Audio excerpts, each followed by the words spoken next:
of the law.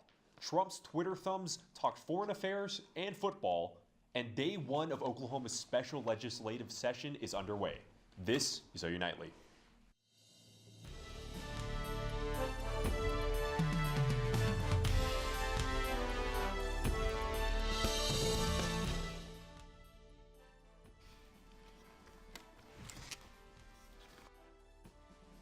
A special session started in the Capitol today, and the topic on the table, money, or the state's lack of it.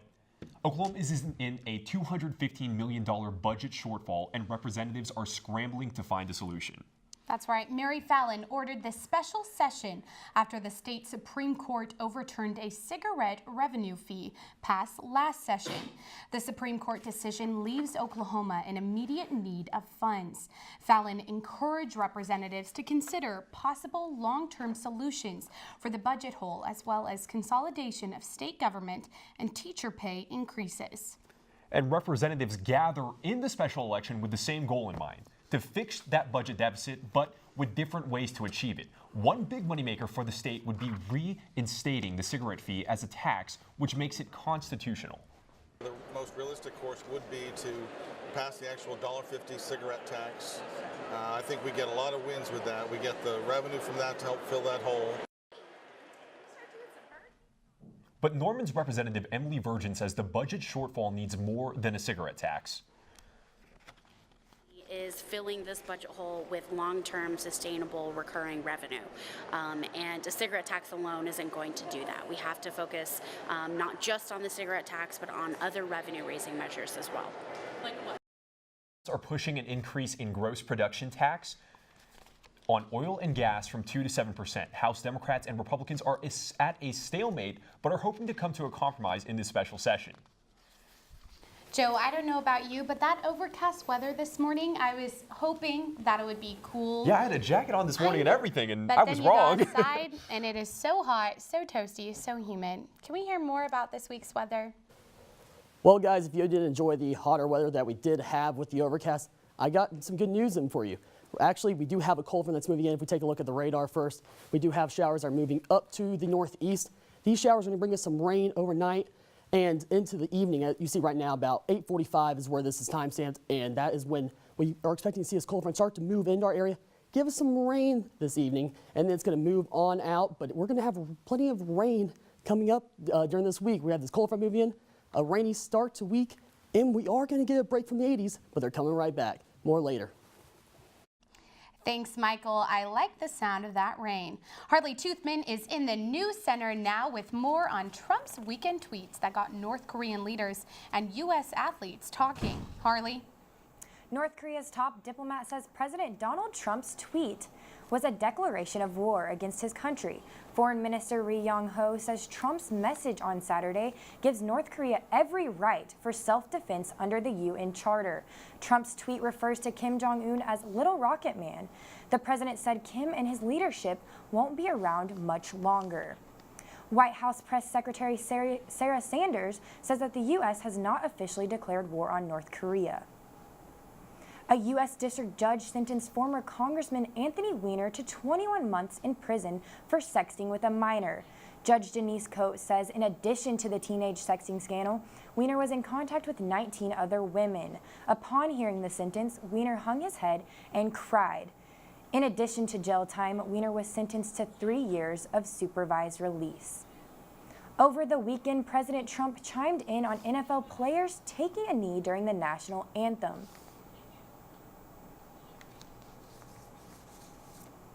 Professional athletes have reacted to Trump's comments, including NBA player Stephen Curry, who said he wasn't interested in going to the White House. Trump responded on Twitter by withdrawing his White House invitation to the basketball star. Trump has since said his comments have nothing to do with race. We'll hear more responses from the NFL players themselves coming up in sports. Thank you, Harlee. And still ahead on OU Nightly, Netflix's stock takes a dip. Plus, one of Norman's oldest nightclubs has a birthday.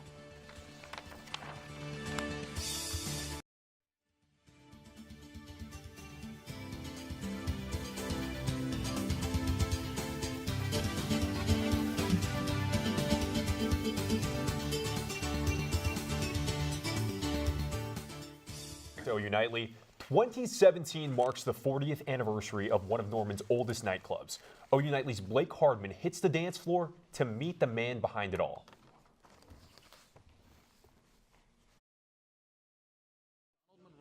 His first nightclub. 6 years later, Monroe decided to redesign his club. What was once called the Brass Rail transformed into the timeless dance club named after Monroe's childhood nickname, Opie's. In 1980, I changed it to Brass Rail, which is country. Country was big then, you know, when Urban Cowboy come out. Then 83, it kind of, you know, country kind of, so that's when I changed it to Opie's. And that way we play all kinds of music. The guy that owned the pool hall, I still remember his name, Al Talent, said, "You look like Opie on Andy Griffith's show." I joined with 3 other guys, and when a buddy stuff, we all ended up in Vietnam together, but of course they all called me Opie, and the next thing you know it, I got back, and I said, Opie is a pretty good nickname. Back in 1983, Opie decided to add a second room to his club, the Oldies room. I have went through more competition over the 40 years you can believe. I've seen them come and go. But I thought, well, this might be, so I thought I need to do something. And besides that, to keep my sanity, I opened the other side. It took about a year getting stuff from all over the United States. And that way, play 50s, 60s, and 70s on that side. Opie always stands at the door. Always stands at the door, just like clockwork. About 10 o'clock at night, you'll be out there shaking your hands, greeting you, and everything else. How you doing? And you don't find a lot of club owners that do that. You don't find that. Last year, Monroe strongly considered selling his nightclub, but ultimately decided it wasn't the right move. My customers and my employees are my life. The 70s and 80s were good to me. I mean, it really was. I mean, Hugh Hefner has nothing on me, you know what I mean? 40 years later, Donald Monroe remains as dedicated as ever to providing the people of Norman with a fun and groovy experience at Opie's nightclub. Blake Hardman, OU Nightly. Lindsay Street businesses continue to struggle due to street construction, but the Opie's room at Opie's opened back up at the end of the summer. Thanks, Joe.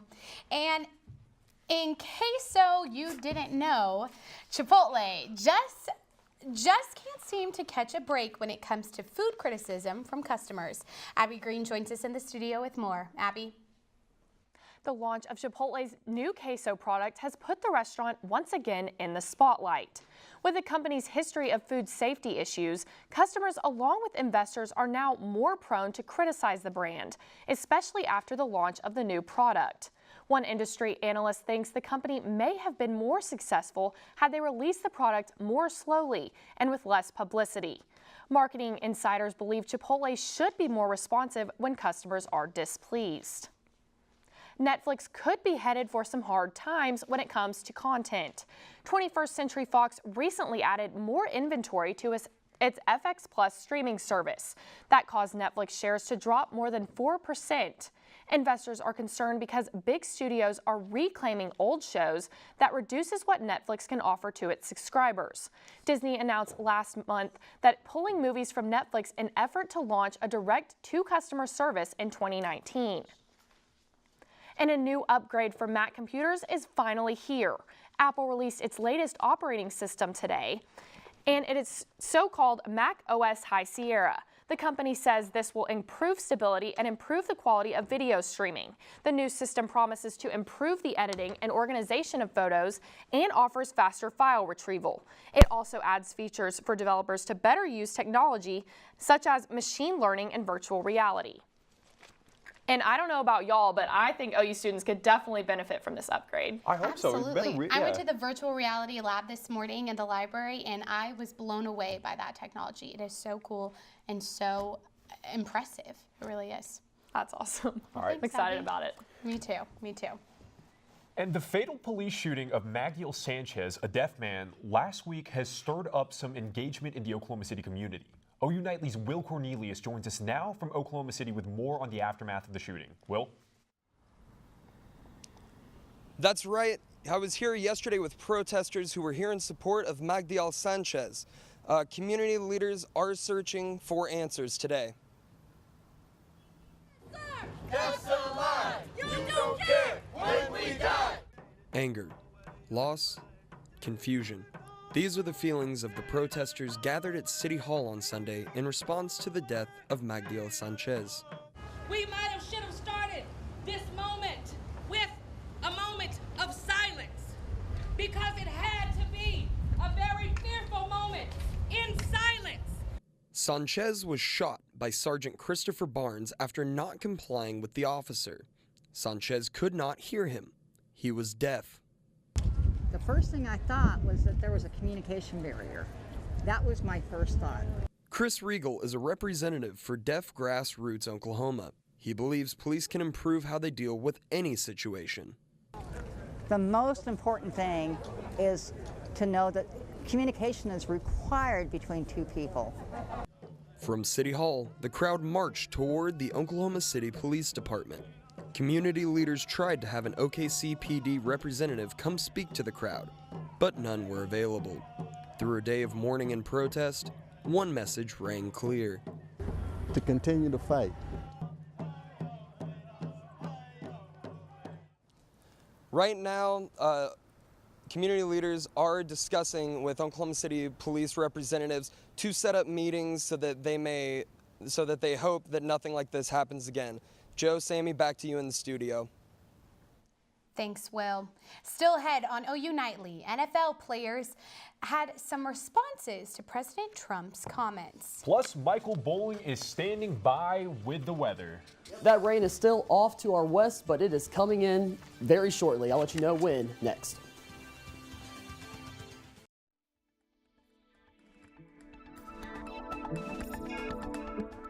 Looking outside, this is actually in OKC, looking at Devon Tower. There are plenty of clouds in the sky right now, and these clouds are going to be what brings us this rain going into the evening. It is about 84 degrees right now outside, but it's going to cool down quite a bit. It's going to stay cool for the next several days. Like, this is the live look right now. These showers are moving off to the northeast, but the front itself is actually coming towards us. So these showers are going to be gradually pushed towards us, and you'll see right now, you'll see this cold front. It's going to be here tomorrow, and that's what's going to cool us down quite a bit tomorrow. And then this rain's going to come through. It's going to be rainy tomorrow. It's going to be rainy on Wednesday as well. And it's going to be very, very cloudy outside. And tomorrow, we are looking at quite a cool down in temperatures. As we look at the evening planner tonight, it is going to be about 80 degrees, but it's going to cool down to about 74. And that's going to be a warmer temperature than we're probably going to see tomorrow. Probably right around the high is what we're going to be seeing at midnight with this rain. These highs tomorrow, I do say tomorrow because these highs are probably going to occur in the early morning, because when that cold front pushes through, that's when we're going to get this cool down. These lows are going to be tomorrow evening, and it's going to be about 59 in OKC, 62 in Norman. It's going to be a very, very cool evening. Tomorrow, we do see this warm up to 71 at noon. But as you're heading home from work, it's going to be about 67 outside with that rain. And looking at the 2-day forecast, about 74 degrees, 69. 69, we're going to be under 70 all day tomorrow with this cold front. And it's going to be a nice rain, or it's not going to be nice, it's going to be a very rainy day tomorrow. But we are going to warm back up to the 80s by the time we hit next week. That is the perfect sound. That's the perfect weather for me. I like those low 70s. It is finally starting to feel like fall. My favorite holiday, and now I can pull out like the sweaters and the jeans. Oh, I'm ready for Thanksgiving. Now let me ask. I know it's too much away, but I'm ready. Real curious. Christmas, that right 80 after degrees that. weather, is that going to stay afterwards, or is that just going to be like a little anomaly in the grand scheme of things? Yeah. It's going to cool down a little bit, but it's going to cool down again. We're getting there. We're getting there. Okay. All right. Thank you, Michael. Tori Johnson is here with a look at what's coming up in sports. Tori. Hey y'all, things got real wacky in Waco this weekend. Stick around for our recap of the game that kept OU fans on the edge of their seats from start to finish. Don't go anywhere, sports is right around the corner.